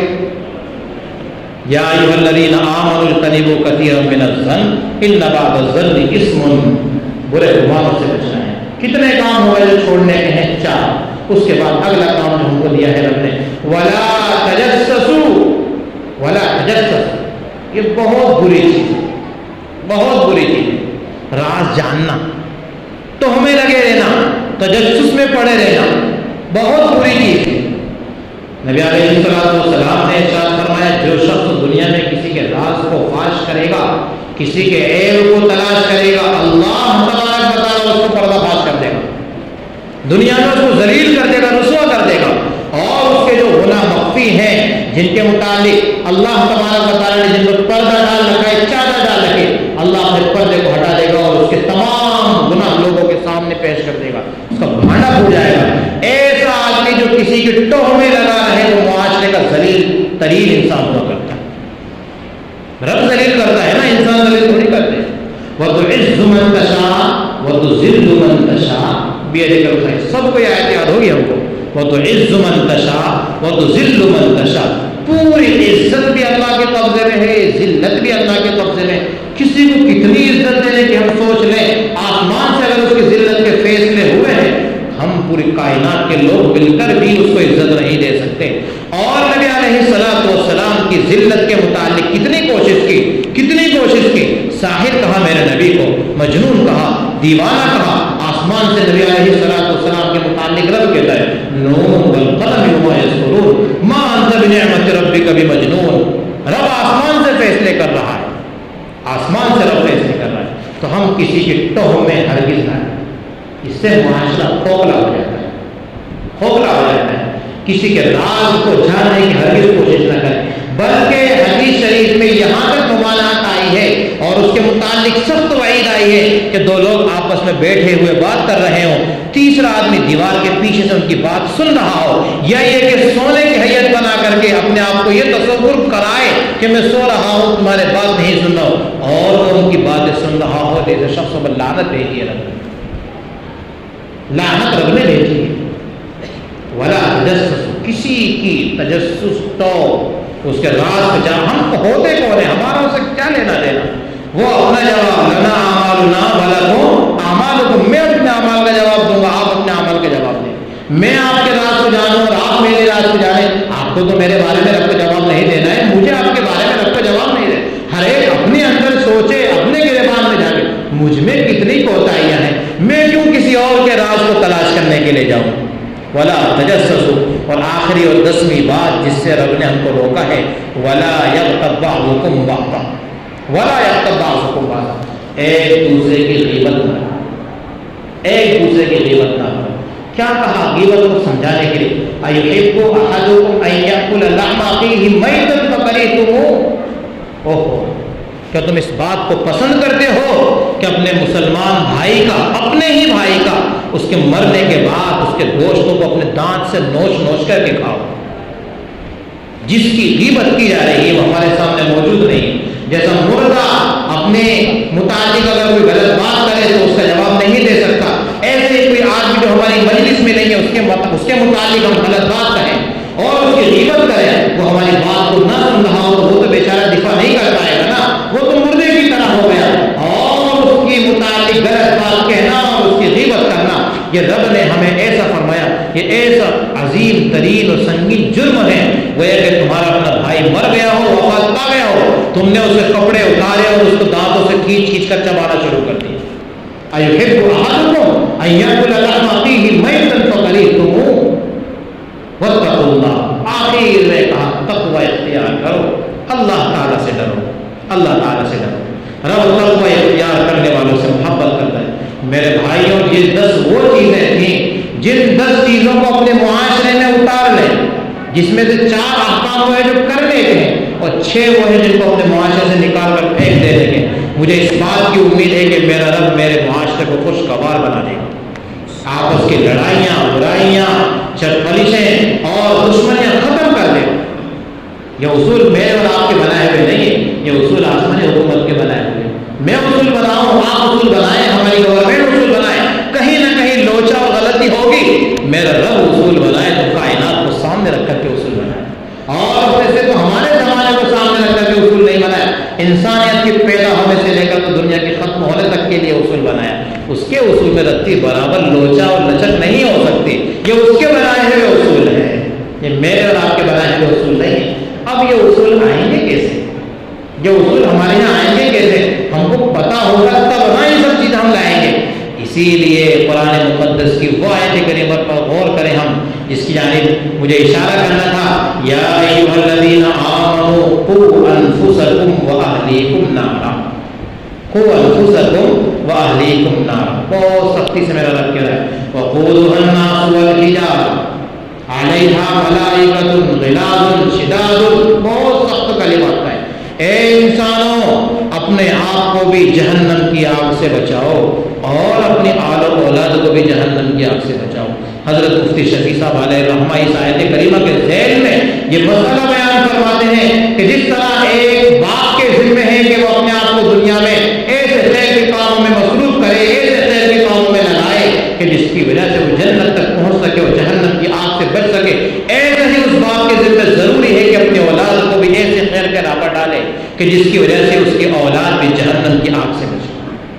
کل قیامت میں اگر یہ باپ خود بہت صاف ستھرا اور نیک اعمال لے کر کے رب کے سامنے پہنچا اور رب نے جو نعمت اولاد کی شکل میں اس کو دی تھی، ایک رتی برابر اس کی تربیت تعلیم کی طرف توجہ نہیں ڈالی، کل قیامت میں رب پکڑے گا۔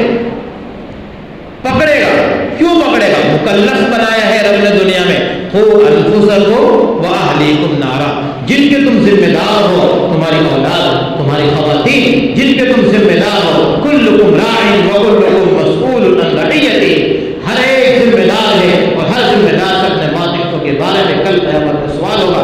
یہ اولاد آپ کو جو رب نے دی ہے تحفہ ہے، تحفہ ہے، اس تحفے کی قدر اس کے مناسب حال ہونی چاہیے، اور اس تحفے کی قدر یہ ہے اس اولاد کو اپنے لیے صدقہ جاریہ بنائیں، صدقہ جاریہ بنائیں۔ ارے وہ ذرا غور تو کرو کہ لقمان حکیم کتنے بڑے آدمی تھے جن کو رب نے اختیار دیا تھا کہ لقمان نبوت لینا ہے نبوت لے لو، اور اگر تم کو حکمت لینا ہے تو حکمت لے لو۔ کتنے بڑے آدمی، وہ اپنے بیٹے کو پاس بٹھا رہے ہیں، ادھر آ بیٹے، بیٹے ذرا نصیحت کر رہے ہیں اپنے بیٹے کو۔ کیا نصیحت کی؟ قرآن ان کی نصیحتوں کو بیان کرتا ہے۔ وَإِذْ قَالَ لُقْمَانُ لِابْنِهِ وَهُوَ يَعِظُهُ يَا بُنَيَّ لَا تُشْرِكْ بِاللَّهِ، اپنے بیٹے کو باپ تعلیم دے رہا ہے۔ ہم لوگ آج سمجھتے ہیں اپنے بچوں کو، اب شکایت کرتے ہیں مولانا سے، مولانا بچہ سدھرتا نہیں، کوئی تعویذ دے دو۔ میرے بھائیوں، اولاد تعویذ سے نہیں بنتی، اولاد تربیت سے بنتی ہے۔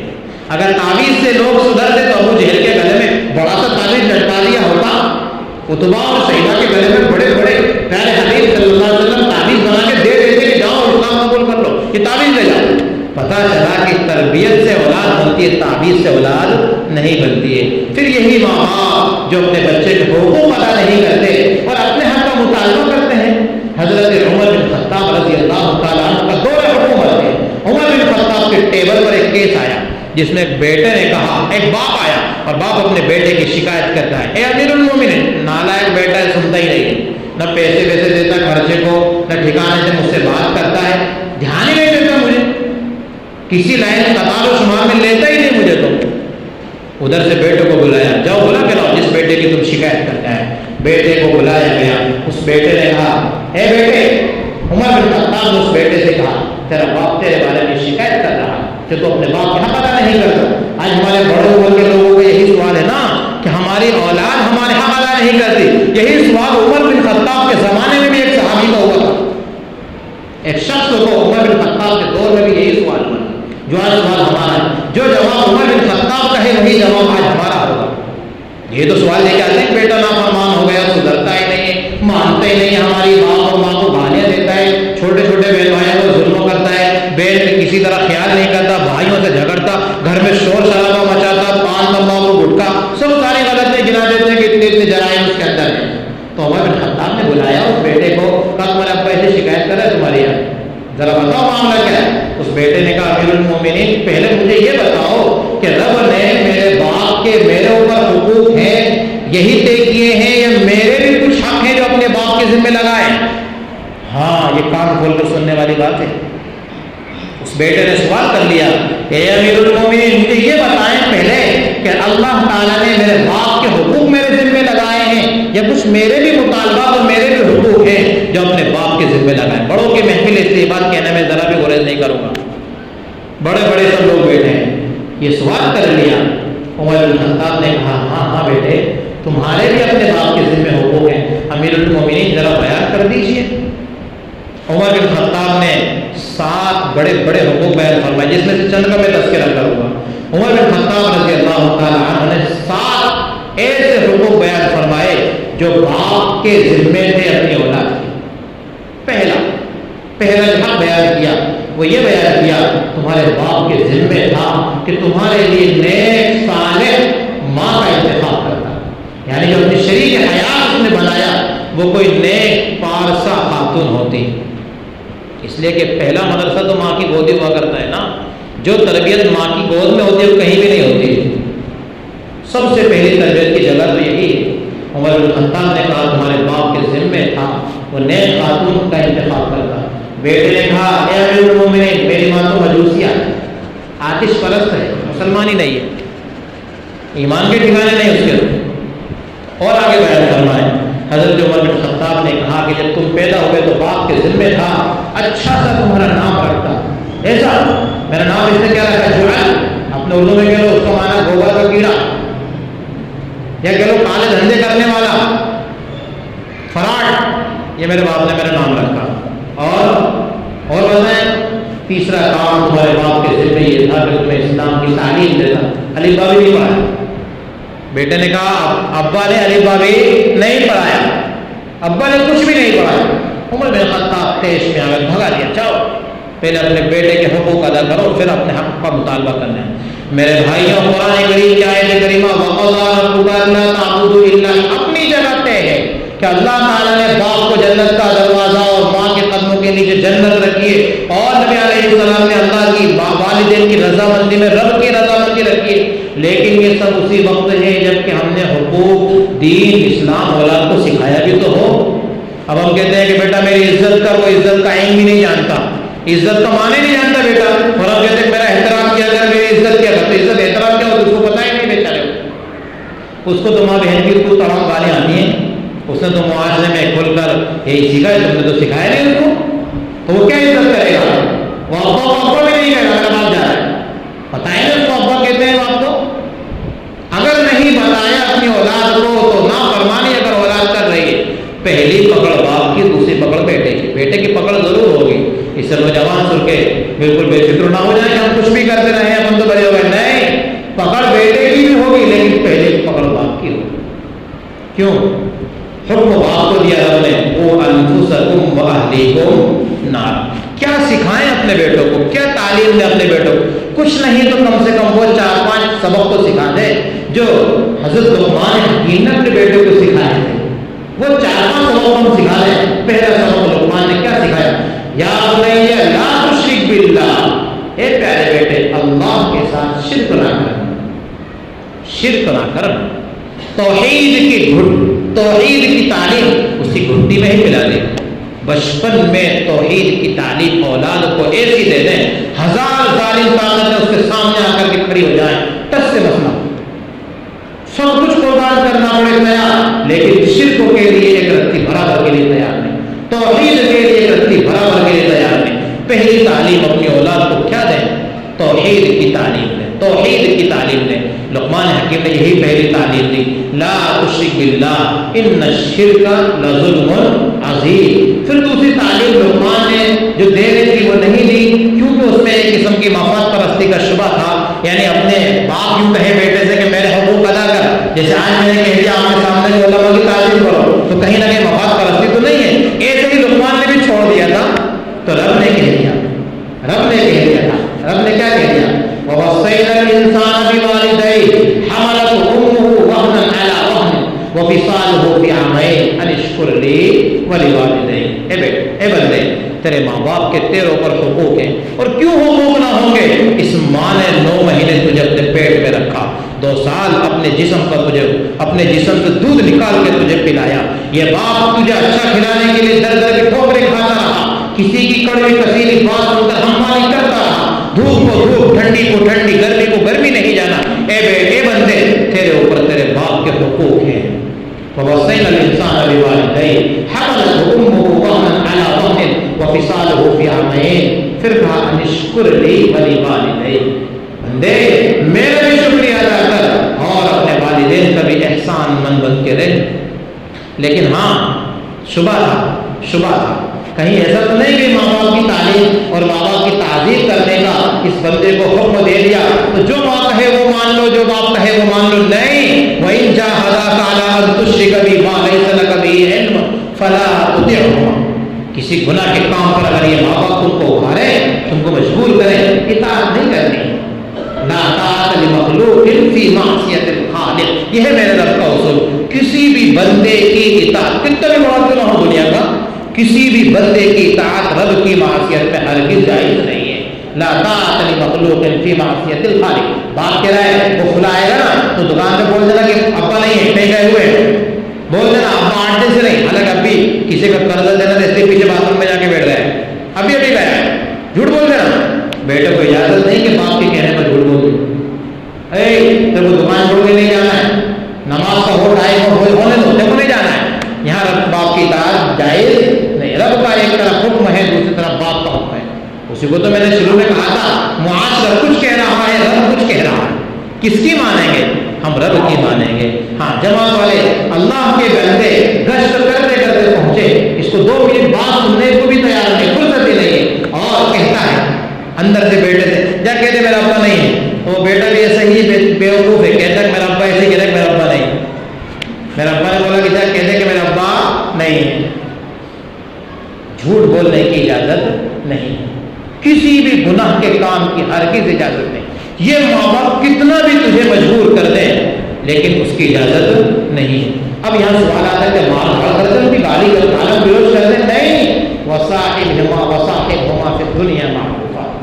یہ برا کام کا تم کو حکم بھی دے رہے ہیں، دنیا میں تو خیر کا ہی معاملہ کرنا ہے ان کے ساتھ، بس سلوکی تو ان کے ساتھ میں کرنی، سمجھانا ہے ان کو میٹھے میٹھے الفاظ میں، میٹھی میٹھی باتوں میں ماں باپ کو سمجھانا ہے کہ ابا یہ گناہ کا کام ہے. میں مولانا کے پاس آج ہی سن کر کے آیا، میں نے تقریر اور بیان میں یہ بات سننے کہ جھوٹ بولنے کی اجازت نہیں. آپ جھوٹ بولنے کی رہے مجھ سے، یہ آپ کے لیے بھی نقصان دہ ہے، آخرت میں میرے لیے بھی نقصان دہ ہے. نرم انداز سے ان کو سمجھانا ہے. وصاحبهما فی الدنیا معروفا. بات تو ان کی ماننا ہے، واتبع سبیل من اناب الیہ، واتبع سبیل من اناب الیہ. جو میرے راستے کی پیروی کریں ان کی تو اتباع کر. جو لوگ اللہ کے راستے کی طرف چلنے والے ہوں ان کی پیروی کرنا ہے. نافرمان جو رب کے نافرمان ماں باپ ہیں، ان نافرمان ماں باپ کی اطاعت نہیں کرنا ہے بلکہ اطاعت کن کی کرنا ہے؟ واتبع سبیل من اناب الیہ. اور رب نے نتیجہ بھی تو بتا دیا، ثم الیہ مرجعکم فانبئکم بما کنتم تعملون. جو بھی کرو گے دنیا میں بھلا برا سب بتا دوں گا قیامت میں، سب پتہ ہے مجھے، میرے فرشتوں نے سب ریکارڈ کیا ہے، ٹوٹل چیزیں میرے یہاں محفوظ ہیں.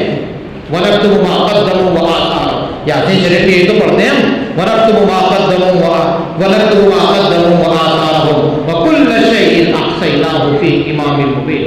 لوح محفوظ میں، کتاب مبین میں ہر حرکت ہماری ریکارڈ ہو چکی ہے. جی تو پہلی تعلیم لقمان نے جو اپنے بیٹوں کو دی وہ کون سی تعلیم؟ توحید کی تعلیم، شرک سے کفر سے برات اور توحید کی تعلیم. دوسری تعلیم جو لقمان نے دی جو ہم کو اپنی اولاد کو دینا ہے وہ کیا ہے؟ یا بنیا انہا ان تک مثقال حبۃ من خردل فتکن فی صخرۃ او فی السماوات او فی الارض یأتی بها اللہ. خلاصہ رب کی صفات بیٹے کو سمجھانا ہے. بیٹے کہیں بھی گناہ کر، رات کے اندھیرے میں کمرے کا گیٹ بند کر کے موبائل چلا، وہاں گناہ کر، یا کہیں اور جنگلات میں چلا جا، گلی کوچوں میں بیٹھ جا، گھر کے چھت پہ بیٹھ جا، کہیں بھی تو چلا جا. انہا ان تک مثقال حبۃ، ایک رائے کے دائرے کے برابر بھی تو نے گناہ کر کیا، یأتی بها اللہ، قیامت اللہ تعالیٰ لے آئے. سمجھا دے اس کو آخرت. سورہ یاسین شریف کو جو قلب قرآن کہا جاتا ہے نا، قرآن کریم کا دل کہتے ہیں یاسین شریف کو. کیوں کہتے ہیں؟ اس کی وجہ ہم کو بتائیے. کیا وجہ ہے قرآن کریم کی سورہ یاسین کو قلب قرآن کہتے ہیں؟ اہم وجہ امام غزالی علیہ الرحمہ نے نقطہ بیان کیا ہے. قلب قرآن کہنے کی وجہ یہ ہے کہ یاسین شریف کے اندر جو حبیب نجار کا شہر انطاکیہ میں جو رہتے تھے ان کا جو واقعہ ہے، اس کی پوری تقریر کا خلاصہ یہ ہے کہ حبیب نجار نے لوگوں کو آخرت سے ڈرایا ہے، اور آخرت کی یاد اور آخرت کا استحصال یقین قلب میں اگر کسی بندے کے بیٹھ جائے تو وہ ایسا ہے کہ اس کی پوری زندگی سنور جاتی ہے. یعنی کہ قلب قرآن کہنے کی وجہ یہ نکلی کہ جس طرح دل اگر ٹھیک ہے تو پورا جسم انسان کا ٹھیک ہے، اور دل گڑبڑ ہے اس کا پورا جسم گڑبڑ ہے. ہارٹ گڑبڑ ہے پورا جسم اس کا بیکار ہے، گڑبڑ ہے. لیکن دل صحیح ہے تو سب کچھ ٹھیک ہے. آخرت کا یقین اگر ہمارا صحیح، زندگی کے اعمال ہمارے سدھر جائیں گے. کیوں؟ میں ایک بات کہہ رہا ہوں تو مجھے یقین ہے ارے مرنا ہے، رب کے وہاں اس کا جواب دینا ہے. میں کوئی چیز خرید رہا ہوں، مجھے یقین ہوگا ارے مرنا ہے، مجھے رب کے وہاں اس کا جواب دینا ہے. میں کسی کے ساتھ سودا کر رہا ہوں، ارے یہ تو دنیا کا سودا ہے، مجھے مر کر رب کے یہاں جانا ہے. اس سودے کا بھی جواب ہر شے میں آخرت کا یقین. یہ ہے سورہ یاسین شریف کا خلاصہ. جب آخرت کا یقین انسان کو ہو جائے گا تو زندگی بھر کے اعمال درست ہو جائیں گے. قلب کے درست ہونے سے جسم انسانی درست ہوتا ہے، آخرت کے عقیدے کے درست ہونے سے انسان کی زندگی کے اعمال احوال درست ہوتے ہیں. تو اپنے بیٹے کے عقیدے کو درست کریں. یا بنی انہا ان تک مثقال حبۃ من خردل فتکن فی صخرۃ او فی السماوات او فی الارض یأتی بها اللہ. یہ عقیدہ پہلا، یہ عقیدہ اتنا زبردست عقیدہ ہے کہ بچہ چوری بھی نہیں کرے گا. کیوں؟ ہم نے کہہ دیا اس کو بیٹا اللہ تعالیٰ دیکھ رہا ہے. نہیں ابا نہیں دیکھ رہا ہے، گھر میں 5 روپے رکھ کے لے لو، نہیں اللہ دیکھ رہا ہے، نہیں لے سکتا. جھوٹ نہیں بولے گا، میری بات کی حقیقت کو کوئی نہیں جانتا، میرا رب جانتا ہے. وہ زنا کاری کی طرف متوجہ نہیں ہو سکتا، میرے غلطی سے کوئی نہیں واقف ہے، میرا رب واقف ہے. غلط چیزیں موبائل میں نہیں دیکھ سکتا. کیوں؟ ابا نہیں دیکھ رہا ہے، میرا بڑا بھائی نہیں دیکھ رہا ہے، اللہ مجھے دیکھ رہا ہے. تمام گناہوں سے انسان محفوظ ہو جائے گا. اتنی عظیم الشان تعلیم بیٹے کو لقمان حکیم نے دے دی، اور رب نے کلام الہی میں بیان کر دیا ہمارے لیے. اے انسانوں اور اے بڑی عمروں کے باپوں، خیال کرو اس تعلیم کو. رب گویا کہ ہم کو متوجہ ہو کر کے کہہ رہا ہے جو تعلیم لقمان نے اپنے بیٹے کو دی وہ تعلیم تم بھی اپنے بیٹے کو دو. ان اللہ لطیف خبیر. 2 تعلیم ہو گئی. تیسرا سبق لقمان نے جو اپنے بیٹے کو دیا، یا بنیا اقم الصلاۃ، نماز کی پابندی کر. بیٹے نماز کی پابندی کر. اس وقت چونکہ عبادات میں نماز ہی تھی، اس لیے لقمان حکیم نے نماز کی تعلیم دی کہ بیٹے نماز کی پابندی کر. اپنے زمانے میں اس کا مفہوم یوں سمجھے، اے بیٹے اللہ کے تمام حقوق ادا کر. تو اس پہ زکوٰۃ فرض ہے نا، زکوٰۃ بھی ادا کر. رمضان کا مہینہ آ گیا، روزے بھی رکھ، اور حج کے وقت آ گیا تو صاحب نصاب ہے، حج بھی ادا کر. یعنی کہ تو رب کے حقوق کو ادا کر. یا بنیا اقم الصلاۃ وامر بالمعروف وانہی عن المنکر. بیٹے لوگوں میں چل پھر کر بھلائی کی تعلیم دے اور ان کو برائی سے روک. وانہی عن المنکر. اور یاد رکھنا کہ جب تو بھلائی کی دعوت دے گا، برائی سے روکے گا، لوگ تجھے تکلیف پہنچائیں گے. لوگ تجھے تکلیف پہنچائیں گے. کیا کرنا ہے تجھے؟ واصبر علی ما اصاب، واصبر علی ما اصاب. جو لوگ تجھے تکلیف پہنچائیں تو لوگوں کی جانب سے پہنچنے والی تکالیف پر صبر کرنا ہے، صبر سے کام لینا. کیوں؟ ان ذالک من عزم الامور. ان ذالک، ایک چھوٹا موٹا کام نہیں، پیغمبروں کا کام ہے صبر کرنا، تو پیغمبروں کی صفت بیان فرمائی، اولو العزم پیغمبروں کو صابرین میں رب نے شامل فرمایا، رب نے ان کو صابرین کہا ہے، صبر کرنے والے کا، اور صبر کا نتیجہ اور بدلہ ہے کیا بدلہ ہے؟ رب نے ان کے متعلق کلام مقدس میں ارشاد فرمایا، اللہ تعالیٰ صبر کرنے والے کو کتنا دے گا اس کا حساب ہی نہیں، اس کا حساب ہی نہیں، کتنا اللہ تعالیٰ صبر کرنے والوں کو عنایت فرمائے گا، رب کے یہاں اس کو کوئی حساب و کتاب ہی نہیں ہوا، رب جتنا چاہے گا اتنا دے دے گا، بس نماز کے، زکوٰۃ کے، اس کے فضائل موجود ہیں کہ یہ کریں گے تو اتنا ملے گا، یہ کریں گے تو اتنا ملے گا، لیکن صبر کے بارے میں کیا بیان فرمایا کلام الہی نے؟ کتنا دے گا وہ رب ہی جانتا ہے، کتنا دے گا، کتنا دے گا رب ہی بہتر جانتا ہے۔ وَاصْبِرْ عَلَىٰ مَا أَصَابَكَ إِنَّ ذَٰلِكَ مِنْ عَزْمِ الْأُمُورِ۔ اور آخر 3 باتیں اور رہ گئی ہیں جو لقمان کی تعلیم میں سے، اولاد کی تربیت باپ کے ذمہ ہے، مکتب کے امام صاحب کے ذمہ نہیں ہے، کسی سوسائٹی کمیٹی کے ذمہ نہیں ہے، اصلاح المسلمین کے ذمہ نہیں ہے، فلاں کرے گا فلاں کرے گا، وہ تو بیچارے کر رہے ہیں، احسان سمجھے ان کا احسان سمجھے، اصل تربیت باپ کے ذمہ ہے، نہ بیٹھ بچوں کی تربیت۔ کیا کہا لقمان نے؟ وَلَا تُصَعِّرْ خَدَّكَ لِلنَّاسِ وَلَا تُصَعِّرْ خَدَّكَ لِلنَّاسِ، بیٹے لوگوں کے سامنے اپنے گال مت کھلانا، اپنے الفاظ میں کہہ لو بیٹے کسی کے سامنے تکبر مت کرنا، وَلَا تُصَعِّرْ خَدَّكَ لِلنَّاسِ وَلَا تَمْشِ فِي الْأَرْضِ مَرَحًا، زمین پر اکڑ کر کے نہ چل، تیری چال نبی کی چال ہو، عاجزانہ تواضعانہ تیری چال ہو، تیری چال مٹک مٹک کے چلنے والی چال نہ ہو جس میں تکبر ٹپک رہا ہو، تیرا لوگوں کے ساتھ جو معاملہ ہو وہ معاملہ تیرا ایسا ہو جس کے اندر تواضع ٹپک رہا، ولا تصعر خدك للناس ولا تمشي في الارض مرحا، کیوں؟ ان اللہ لا يحب كل مختال فخور، رب کی نظر میں اگر مبغوض بننا ہے، یعنی رب کی نظر میں اگر برا بننا ہے تو تکبر کی صفت ہی کافی ہے انسان کے لیے۔ قرآن کہتا ہے ان اللہ لا يحب كل مختال فخور، جو فخر کرتا ہے، شیخی کرتا ہے، تکبر کرتا ہے، رب اس سے محبت کرتا ہی نہیں ہے۔ قرآن کیا ہے؟ رب اس سے محبت نہیں کرتا۔ اور ایک بات آخری جو لقمان کی تعلیم اور لقمان کی نصیحتوں میں ہے وہ ہے وَغْضُضْ مِنْ صَوْتِكَ، اپنی آواز کو پست کر لے۔ وَغْضُضْ مِنْ صَوْتِكَ، اے بیٹے اپنی آواز کو پست کر لے۔ کیوں؟ اگر بلند آواز اللہ کو محبوب ہوتی تو گدھے کی آواز محبوب ہوتی۔ ان ذالک ان انکر الاصوات لصوت الحمیر، سب سے بری اگر کوئی آواز ہے تو کس کی آواز ہے؟ گدھے کی آواز۔